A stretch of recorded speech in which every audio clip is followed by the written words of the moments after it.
दोस्तों, हमारे YouTube channel शौर्य competition में आपका स्वागत है। आज हम यूपी पुलिस री एग्ज़ाम के लिए हिंदी का प्रैक्टिस सेट करने जा रहे हैं। तो चलते हैं क्वेश्चन नंबर 1 पर। हिंदी वर्णमाला में अंतस्थ व्यंजन कौन से हैं? तो दोस्तों, अंतस्थ व्यंजन के लिए आप बोल के देखेंगे। देखो, शय, शय, शय। तो क्या हो रही है, हमारी वायु बाहर आ रही है, तो ये तो होगा नहीं। तो अब हम देखते हैं दूसरा नंबर ऑप्शन, य, र, ल, व। देखो, ये अंदर से आवाज, तो ये हो जाएगा अंतस्थ व्यंजन। इसका सही आंसर ये हो जाएगा। ठीक है दोस्तों, चलते हैं नेक्स्ट क्वेश्चन पर। किस छंद में 26 मात्राएं होती हैं तथा 14-12 पर यति होती है? वीर, सोरठा, गीतिका, छप्पन। तो दोस्तों, ये जो होती हैं ये गीतिका में होती हैं। 14, प्रथम चरण में 14 मात्राएं, द्वितीय चरण में 12, फिर तृतीय में 14, चौथे में 12। यहाँ यति होगी यहाँ पर। ठीक है दोस्तों, याद रखेंगे। चलते हैं नेक्स्ट क्वेश्चन पर। देखते हैं, निम्नलिखित में से असंगत या विलोम शब्द युग्म कौन सा है? घात, प्रतिघात, प्रसारण, संकुचन, शाश्वत, सदैव या खगमृग। दोस्तों, इसका जो है विलोम शब्द वो है शाश्वत, शाश्वत और सदैव। ठीक है, चलते हैं नेक्स्ट क्वेश्चन पर। जो अपने स्थान या स्थिति से अलग न किया जा सके उसके लिए एक शब्द बताना है। अच्युत, अटूट, अटल या अदय। दोस्तों, ये जो हो जाएगा ये अच्युत हो जाएगा, अपने स्थान या स्थिति से अलग न किया जा सके। दोस्तों, नेक्स्ट क्वेश्चन पर चलने से पहले मैं आपको बता देता हूँ कि हमारे यूट्यूब चैनल पर, इसी यूट्यूब चैनल पर डेली सुबह अति महत्वपूर्ण प्रश्नों के साथ करंट अफेयर्स की क्लास सुबह 7 बजे अपलोड कर दी जाती है, जिसमें 1 घंटे का कंटेंट सिर्फ 10 मिनट में तैयार किया जाता है। तो दोस्तों, आप वो क्लास भी देख सकते हैं, और अगर चैनल पर नए हैं तो चैनल को सब्सक्राइब भी कर सकते हैं। चलते हैं नेक्स्ट क्वेश्चन पर। जीने की इच्छा के लिए एक शब्द। जिज्ञासु, जिजीविषा, जिगीसु या पिपासु।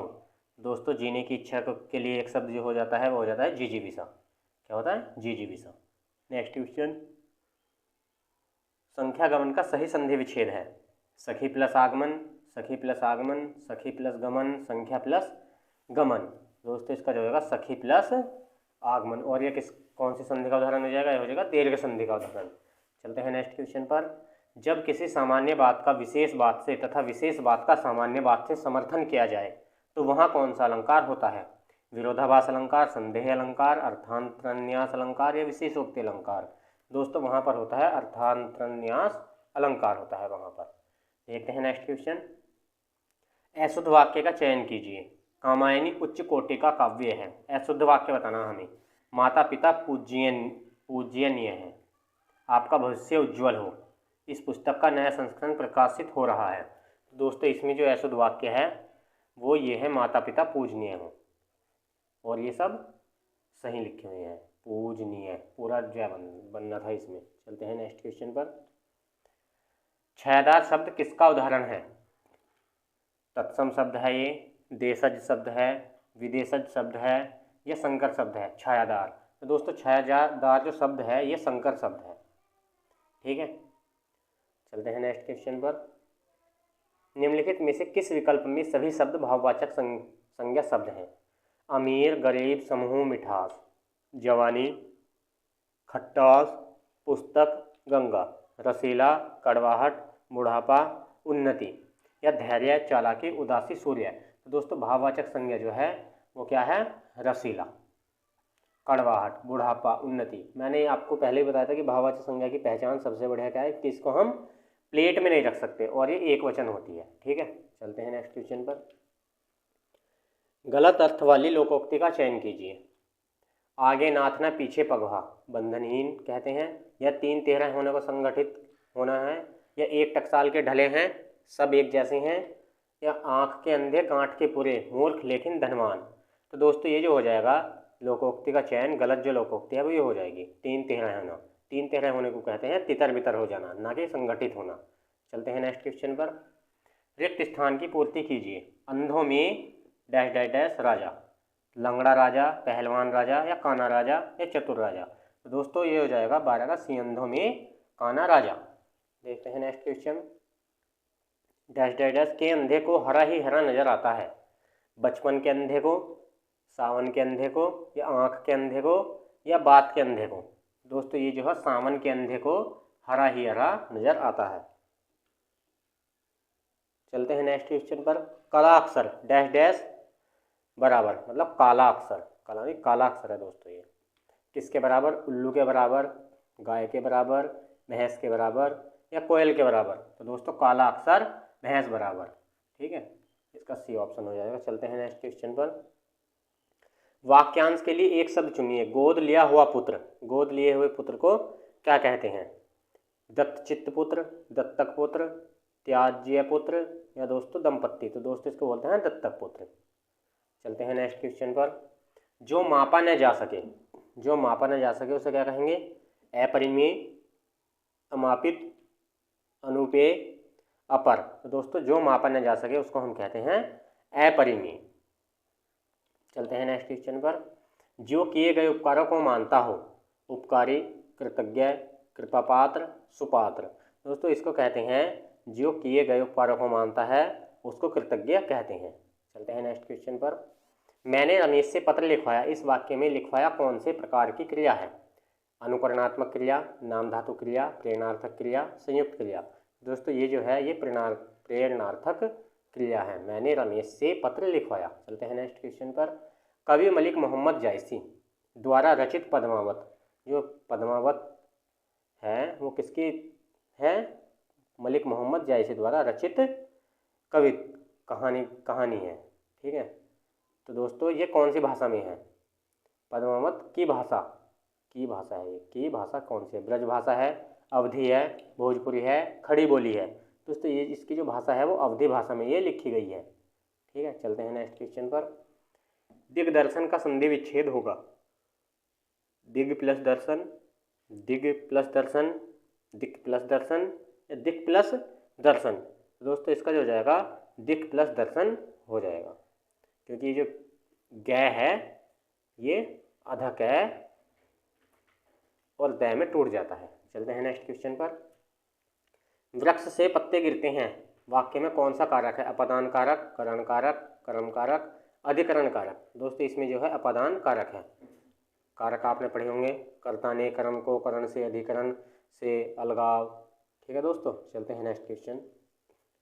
निम्नलिखित में से असमार्थक शब्द का चयन कीजिए। पीड़ा, संकट, व्यथा, दर्द। दोस्तों इसका जो आंसर हो जाएगा, इसका आंसर हो जाएगा असमार्थक शब्द हो जाएगा संकट, ठीक है। चलते हैं नेक्स्ट क्वेश्चन पर।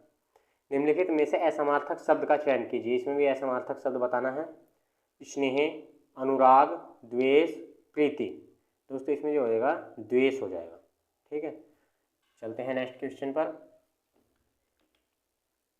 निम्नलिखित में से असमार्थक शब्द का चयन कीजिए। जन्म, मृत्यु, उगना, उत्पादन। दोस्तों इसका हो जाएगा मृत्यु। क्या हो जाएगा? मृत्यु। देखते हैं नेक्स्ट क्वेश्चन। निम्नलिखित वाक्यों में से शुद्ध वाक्य का चयन कीजिए। भारत में अनेक जाति हैं, भारत में अनेकों जाति हैं, भारत में अनेक जातियां हैं। तो दोस्तों भारत में अनेकों जातियां हैं। दोस्तों इसका जो शुद्ध वाक्य हो जाएगा बिल्कुल वो हो जाएगा भारत में अनेक जातियां हैं। चलते हैं नेक्स्ट क्वेश्चन पर। निम्नलिखित में कौन सा रस है? चयन कीजिए। निशिदिन बरसत नयन हमारे, इसमें रस बताना है। करुण रस, रौद्र रस, वियोग श्रृंगार, और अद्भुत रस। तो दोस्तों इसमें जो हो जाएगा निशिदिन बरसत नयन हमारे, वियोग श्रृंगार हो जाएगा, ठीक है। बोले जब श्री कृष्ण चले जाते हैं, ये तब की एक लाइन है। चलते हैं नेक्स्ट क्वेश्चन पर। मेरे तो गिरिधर गोपाल दूसरों ने कोई, जाके सिरमोर मुकुट मेरो पति सोई। इसमें कौन सा रस है दोस्तों बताना है। शांत रस है, श्रृंगार रस है, करुण रस है, या हास्य रस है। तो दोस्तों इसमें जो है इसमें श्रृंगार रस है, ठीक है। चलते हैं नेक्स्ट क्वेश्चन पर। भाषा के शुद्ध रूप का ज्ञान किससे होता है? लिपि से होता है, व्याकरण से होता है, लिखित भाषा से होता है, इनमें से कोई से नहीं होता। दोस्तों भाषा का जो शुद्ध रूप का ज्ञान होता है वो व्याकरण से होता है। चलते हैं नेक्स्ट क्वेश्चन पर। जो मन में केवल अल्पकाल तक संचरण करके चले जाते हैं उन्हें कहा जाता है संचारी भाव, स्थायी भाव, अनुभाव, या विभाव। तो दोस्तों उन्हें जो कहा जाता है, इन्हें संचारी भाव कहा जाता है। चलते हैं नेक्स्ट क्वेश्चन पर। मक्षिका किसका तत्सम है? मक्षिका मछली का है, मक्खी का है, मच्छर का है या मिट्टी का है? तो मक्षिका मक्खी का तत्सम है। चलते हैं नेक्स्ट क्वेश्चन। निम्न में दीर्घ स्वर कौन सा है? आ, ओ, ए। दोस्तों इसमें जो दीर्घ स्वर है वो आ है। चलते हैं नेक्स्ट क्वेश्चन पर। निम्न में अंतस्थ व्यंजन कौन सा है? क, च, ट, य। दोस्तों अंतस्थ व्यंजन पहले ही बता चुके हैं, क्या है? यह है। चलते हैं नेक्स्ट क्वेश्चन पर। जड़ का विलोम है जल, मूर्ख, विद्वान, चेतन। तो जड़ का जो विलोम है वो क्या है? चेतन है। चलते हैं नेक्स्ट क्वेश्चन पर। भविष्य में होने वाला के लिए एक शब्द है, भावी, गत, विगत, आभास। तो दोस्तों इसका जो एक शब्द है इसके लिए वो क्या हो जाएगा? भावी। भविष्य में होने वाले के लिए भावी शब्द हो जाएगा। Next question. अनिल अनल शब्द युग्म का सही अर्थ है? आग हवा, हवा आग, हवा जंगल या जंगल आग। दोस्तों इसका जो हो जाएगा हवा आग, इसका आंसर हो जाएगा। चलते हैं नेक्स्ट क्वेश्चन पर। निम्न में कौन सा शब्द अनेकार्थक है? अभिमान, आयु, अधिक, अर्थ। दोस्तों इसका जो आंसर हो जाएगा शब्द अनेकार्थक वो अर्थ हो जाएगा। चलते हैं नेक्स्ट क्वेश्चन पर। निम्न में वर्तनी की दृष्टि से शुद्ध शब्द है? अधिकार, अनुसरण, अध्ययन, आगामी। क्या बताना है? शुद्ध शब्द। तो ये भी अशुद्ध है, अनुसरण भी अशुद्ध है, आगामी भी अशुद्ध है, अध्ययन बिल्कुल सही है। चलते हैं नेक्स्ट क्वेश्चन पर और लास्ट पर। निम्न में कर्ता कारक का प्रसर्ग कौन सा है? को, ने, से या में। दोस्तों इसका जो प्रसर्ग है वो है ने, याद रखेंगे। तो दोस्तों थैंक्स फॉर वॉचिंग। और दोस्तों ऐसे ही प्रैक्टिस सेट करने के लिए हमारे चैनल पर अगर आप पहली बार आए हैं तो चैनल को सब्सक्राइब करें, और हमारे इसी चैनल पर CGL के लिए GS के प्रैक्टिस सेट भी चलाए जा रहे हैं, जिसका लिंक डिस्क्रिप्शन में दिया गया है, तो आप देख सकते हैं। धन्यवाद।